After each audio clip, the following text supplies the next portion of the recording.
स्वच्छता क्या होती है, अगर इसके बारे में अगर हमें अंदाजा लगाना है,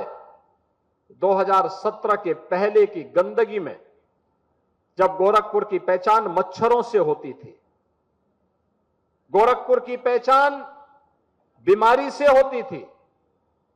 और जब मच्छर होंगे, बीमारियां होंगी तो माफिया भी पनपेंगे, और यही पहचान हमारी बन चुकी थी। लेकिन आज उससे उभर करके हमने एक बड़े लक्ष्य को प्राप्त किया। इंसेफ्लाइटिस की बीमारी जिसने 40 वर्ष में पूर्वी उत्तर प्रदेश के 50,000 मासूम बच्चों को निगलने का काम किया था, उस बीमारी से मुक्ति हुई। स्वच्छ भारत मिशन का एक महत्वपूर्ण कड़ी है, उसके परिणाम है, रिजल्ट है ये कि इतने हजार बच्चों को आज बचाने की दिशा में एक नया प्रयास प्रारंभ हुआ है। और इस अभियान के लिए हम सब प्रधानमंत्री मोदी जी के आभारी हैं कि जिनके प्रयासों के परिणाम स्वरूप एक स्वच्छ और सुंदर वातावरण में लोगों को रहने का अवसर प्राप्त हुआ, और देश का भविष्य, हमारा नौनिहाल आज सुरक्षित जीवन जीने के लिए स्वतंत्र दिखाई दे रहा। आज उसको कहीं कोई बाधा नहीं, बीमारी का भय नहीं, इंसेफ्लाइटिस का भय नहीं। हर घर में शौचालय बनाए जा रहे हैं, हर घर में जल पहुंचाया जा रहा है, हर घर से कूड़ा कलेक्शन का कार्य हो रहा है। और कूड़ा कलेक्शन के कार्यक्रम के अंतर्गत जहां ये चरगांवा में, ये गोरखपुर के उत्तरी क्षेत्र के डोर टू डोर कूड़ा कलेक्शन की 20 वार्ड के लिए 200 टन पर डे के हिसाब से गार्बेज कलेक्शन का एक लक्ष्य रखा गया, उसके लिए यहां केंद्र बनाया गया है। तो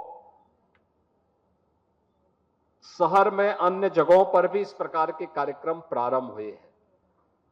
लाल डिग्गी में बन रहा है, सुतनी में एक 500 टन पर डे के लिए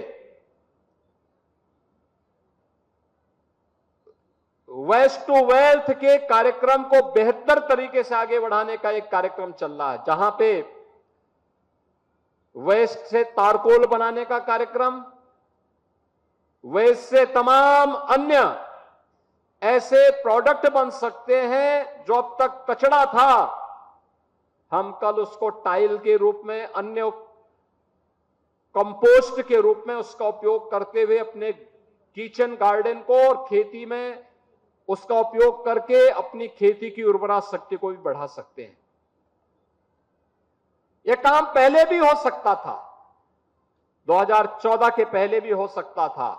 लेकिन 14 के पहले जो सरकार थी, देश उनके एजेंडे में नहीं था। राज्य के अंदर 17 के पहले भी हो सकता था, लेकिन जो सरकार थी उसके एजेंडे में आम जनता नहीं थी,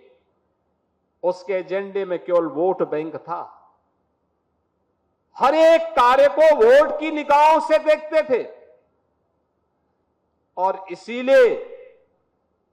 उन्होंने जो दुर्गति की,